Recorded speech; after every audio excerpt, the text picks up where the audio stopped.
क्या बना दिया? बट का वृक्ष। शंकर जी की आराधना का केंद्र हो। शिव जी का एक नाम पड़ गया, बटकेश्वर महादेव। क्या नाम पड़ा? बटकेश्वर महादेव। बटकेश्वर।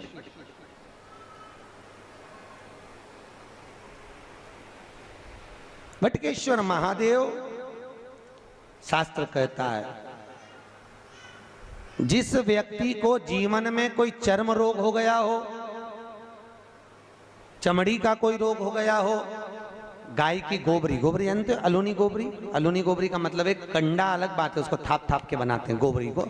एक होती है गाय ने पोटा करा, पोटा करा वो सूख गया, ऐसे किसी सूखा सुखाया पोटा लेकर आओ, उसको कंडे को जलाओ, जलाकर उसकी राख तैयार करो। राख को सफेद रुमाल में रखकर सोमवार के दिन बिना किसी से बोले शंकर जी के मंदिर में जाकर उस राख को, उस भस्मी को शिव को समर्पित करो। चढ़ाने के बाद उस भस्मी को वापिस उतार लो। उतार कर जब हम स्नान करें 5 दिन लगातार उस भस्मी को पानी में डालकर स्नान करना चालू कर दो, चर्म का सारा रोग समाप्त हो जाता है। डॉक्टर की जरूरत ही नहीं पड़ती। चर्म रोग से भस्मी। यहाँ कई माताएं जो लिंगायत संप्रदाय से हैं वो सिर पे भस्म धारण करती हैं। बस कई पुरुष लोग भस्म धारण करते। फिर वही बात आ गई, अकाल मृत्यु वो मरे जो काम करे चंडाल का, काल उसका क्या बिगाड़े जो भक्त हो महाकाल का। शिव रोग से मुक्त आरोग्यता देते हैं। मेरे भगवान शंकर आरोग्यता प्रदान कर, रोग से मुक्ति। त्र्यंबकम यजामहे सुगंधिम पुष्टिवर्धनम।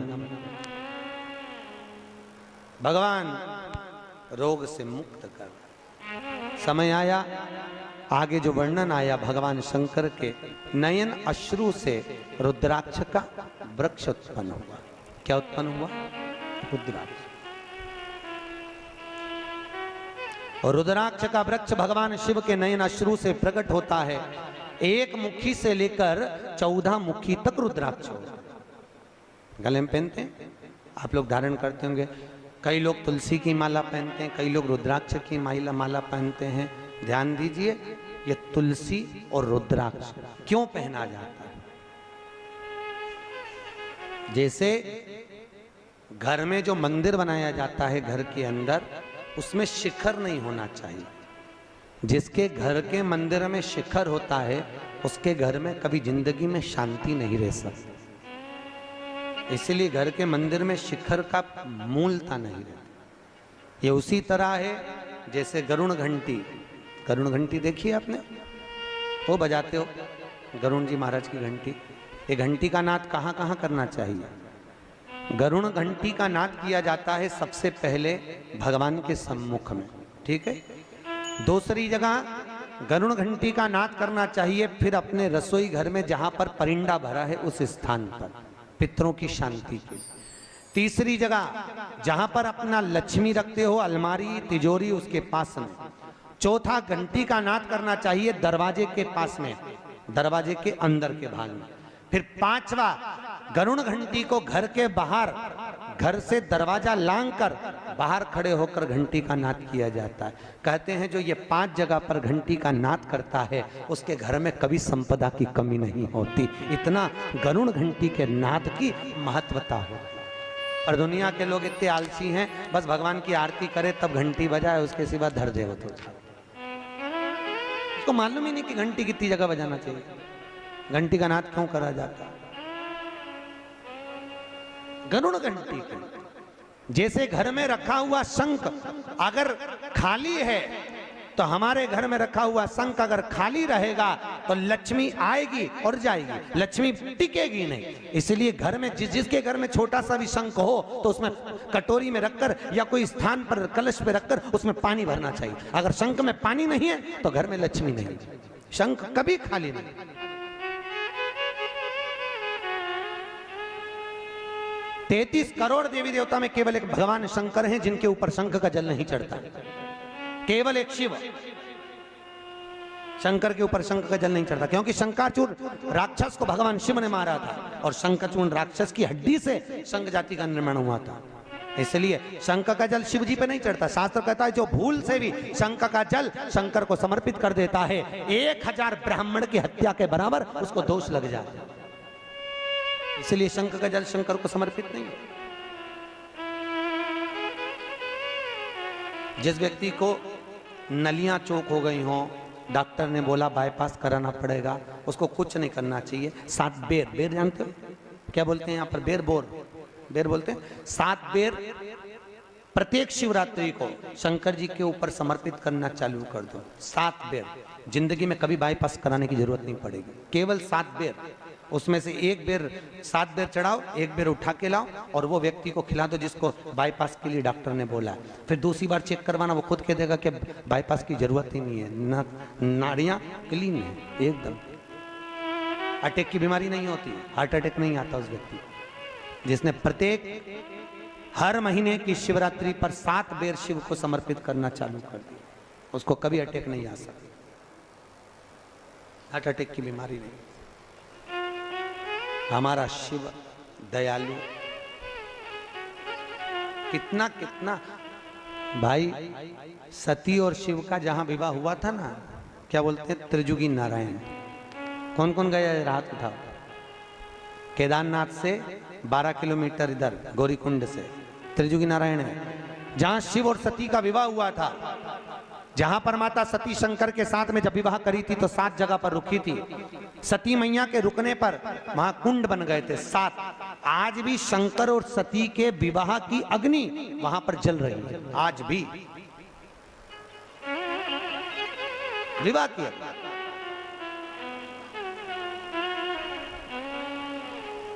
जो कैंसर का रोगी होता है, जिसको कैंसर जैसी बीमारी हो जाए, डॉक्टर भी हाथ ऊंचे कर दे, तब मेरे महादेव के त्रिजुगी नारायण का पानी दीजिए।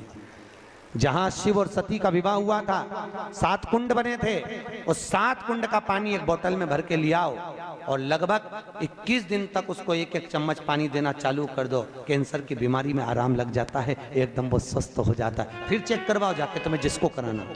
पर एक शिव के उपासना में एक फल की प्राप्ति है। फिर वही वाली बात आ गई, चोटे को कुबेर बना दिया दादा, चोर को कुबेर। तो फिर सोचो, तुम तो शिव महापुराण की कथा सुन रहे हो, ये दादा है, बाबा है। कहते हैं दादा की गोद में जब पोता बैठता है ना, खाली नहीं उठता, उसको दादा 5 रुपए 10 रुपए या टॉफी देकर ही भेजता है। उसी तरह जो शिव महापुराण की कथा में आकर बैठता है, मेरा भोलेनाथ उसे खाली नहीं भेजता, कुछ ना कुछ देकर ही भेजेगा, कभी खाली नहीं भेजेगा। आपसे निवेदन है, जिंदगी में कभी शिव महापुराण की कथा श्रवण करने का मौका मिल जाए, कभी शिव कथा को सुनने का मौका मिल जाए, जैसे आज बैसाख के महीने में यह अग्रवाल परिवार करा रहा है, भगवान भोलेनाथ से कहना, बाबा हम आपकी कथा सुन रहे हैं, हमको ऐसी लक्ष्मी देना कि एक बार हम भी शिव महापुराण की कथा करवाएं, ऐसी करुणा करना। बाबा से विनती करके जाया करो, देगा, जरूर देगा। और साल भर 2 साल में ऐसा पूर्ण देगा कि वो खुद करुणा करेगा कि तू करा। पर तुम भूलना मत ही फिर शंकर जी को, नहीं तो कह रहे हमको तो मिल गया, अब जान दो। नहीं तो वो भूल गया था ना, कौन भूला था? कल कथा में बताया था, कुबेर जी, शंकर जी को ही भूल गए। होता है, देने वाले को लोग भूल जाते हैं। अब ये तो व्यापार करते हैं तो इनको मालूम है, जब व्यक्ति को जरूरत पड़ती भैया भैया करके गौ माता समझ के ले लेते हैं, और जब लेने जाओ तो शेर जैसे धाड़ते हैं। अरे कोई खा के भग रहे हैं, दे देंगे, फिर ऐसा बोलते हैं जब जरूरत थी भैया दे दो, अभी काम निकाल दो, निकाल। सहजता नहीं, बहुत बाबा एक मुखी से लेकर 14 मुखी तक रुद्राक्ष होते हैं। एक मुखी रुद्राक्ष लक्ष्मी के लिए वर्णित किया गया है। सबसे श्रेष्ठ रुद्राक्ष 7 मुखी होता है। कौन से नंबर का?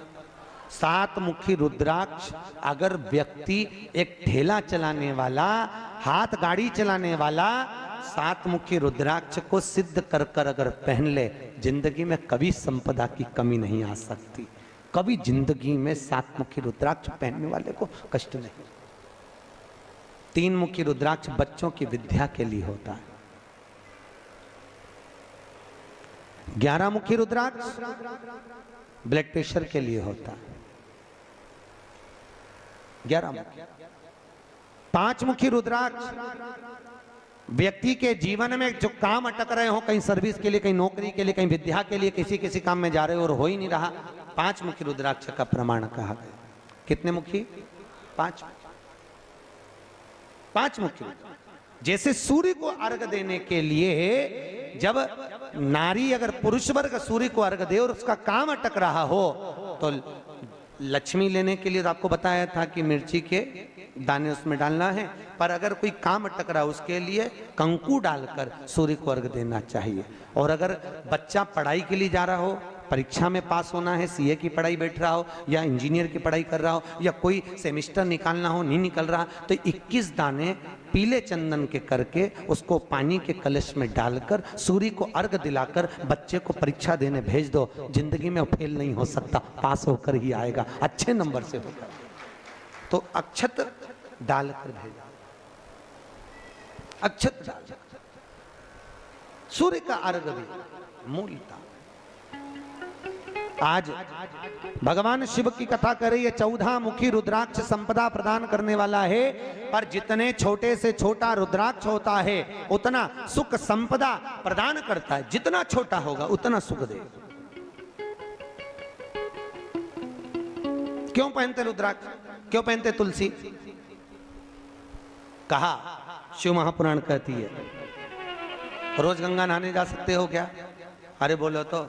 नर्मदा नहाने नहीं, यमुना नहाने नहीं, सरयू नहाने नहीं। प्रतिदिन व्यक्ति गृहस्थ में रहने वाला मनुष्य प्रतिदिन गंगा यमुना नहाने नहीं जा सकता। तो बाबा भोलेनाथ की कथा वेद व्यास जी ने कहा, जो वैष्णव जीव गले में तुलसी पहनेगा और जो शिव का भगत गले में रुद्राक्ष पहनेगा, जब स्नान करेगा उस रुद्राक्ष का पानी, तुलसी का पानी उसके शरीर से लगता हुआ जाएगा, तो गंगा यमुना सरयू सरस्वती सबके स्नान का फल उसको तुरंत मिल जाएगा, तुरंत प्राप्त। रुद्राक्ष पहनिए।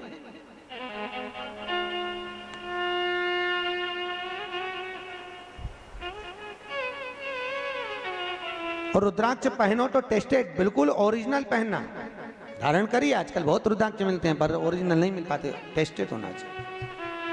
रुद्राक्ष की मूलता है, उसको पहन धारण करिए। शिव का स्मरण कर कर, सबका मंत्र अलग अलग वर्णित किया गया है शास्त्रों में।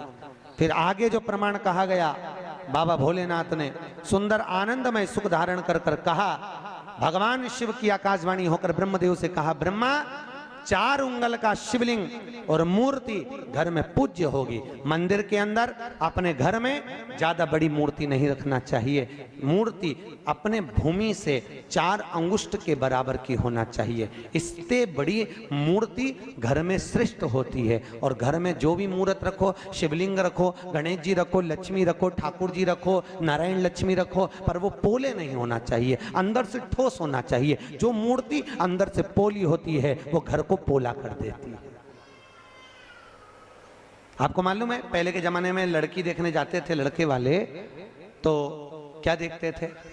लड़की का मुख देखकर आते थे। क्या देखते थे? उसका पांव। अरे जम के तो बोलो, क्या देखते थे? उसका पैर देखते थे, पांव देखते थे। क्या करते थे? लड़की से कहते जा बेटा पांव को गीला करके आ। लड़की पांव को गीला करके आती थी, उसको चला कर देखते थे। जिसका पांव गीला करने के बाद पत्थर पर जम जाए, समझ लो घर को जमा ले। पांव पोला निकल गया, समझ लो घर को। पहले मुख नहीं देखते थे, पहले पांव। अब आज के ज़माने में तो मुख देखकर विवाह किया जाता है, लड़की घनी सुंदर है। हमारे पास ही लोग आते हैं, महाराज अग्रवाल जी बहुत लोग आते हैं, कहे गुरुजी हम लड़के की लड़की देख के आए, देखो गुरुजी कैसी है, बहुत जोरदार लड़की। हम 8 लोग गए गुरुजी, बिल्कुल नहीं बोली, इतनी जोरदार लड़की। हम 4-5 घंटा बैठे, बिल्कुल नहीं बोली। आप बताओ कैसी है? हमने कहा कैसी है वो तो तुम देखिए, पर वो काय को बोलेगी, अभी काय को बोलेगी, जब वो बोलेगी तो तू भी डोलेगी। बोलेगी काहे बोलेगा?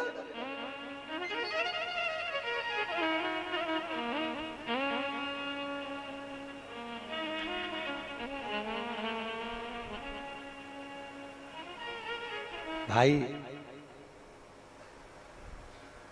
हम तो कहते हैं जितना समय मिले, जितना समय मिले उस समय में भगवान शिव की आराधना की लीनता रहे, शिव की करुणा की लीनता रहे, भगवान शंकर की आराधना की लीनता रहे। जपो, जपते रहो और जपाओ ओम नमः शिवाय, ओम नमः शिवाय। जपो।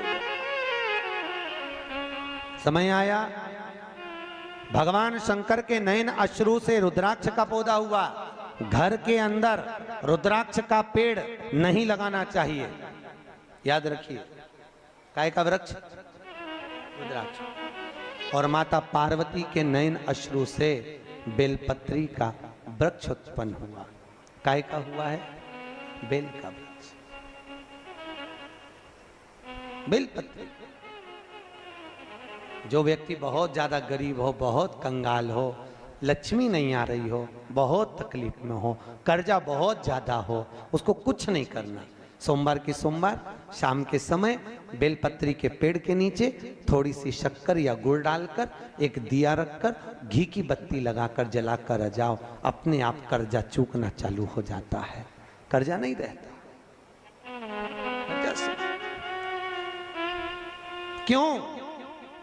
माता लक्ष्मी को भगवान शिव ने कहा था, लक्ष्मी तेरा विवाह मैं भगवान नारायण के साथ कर रहा हूं, तो नारायण के चरणों में तो रहेगी, पर एक बात याद रख, माता पार्वती के नयन अश्रु से प्रकट हुए बेलपत्र के नीचे शाम के समय पर तेरा निवास होगा।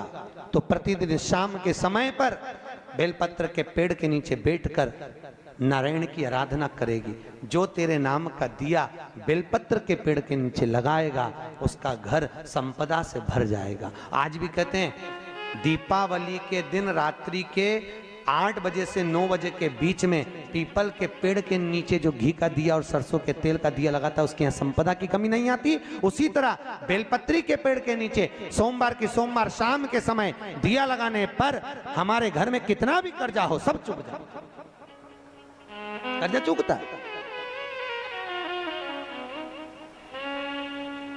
भगवान शिव की आराधना। किसी पुराण के अंतर्गत 18 पुराण 6 शास्त्र में कहीं पर ऐसे टोट के नहीं लिखे, पर शिव महापुराण में शंकर जी की कथा में वेदव्यास जी ने सारे टोट के लिख दिए, सब कुछ लिखा। क्यों लिखा?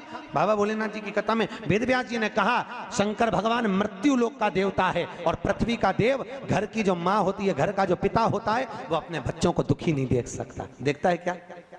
उसका मुंह उतरा दिखेगा तो बाप भी कह देगा ले मेरे पास से ले जा, थोड़ा बहुत जा कर ले काम, काय को मुंह उतार के बैठा, ले जा। उसी तरह भोलेनाथ मृत्यु लोक का देव महादेव है। भगवान शिव की कथा में वेदव्यास जी ने कहा कि शंकर की कथा में ये सारे उपाय इसलिए लिखे कि मनुष्य को दुख ना हो, कष्ट ना हो, तकलीफ ना हो। इसीलिए वो कहे ना कि भोले प्रेम की बजा दो बंसी रे, कहीं बेर ना रहे, नफरत ना रहे। भोले प्रेम की बजा दो बंसी रे, कहीं बेर ना रहे, नफरत ना रहे। ओ भोले प्रेम की बजा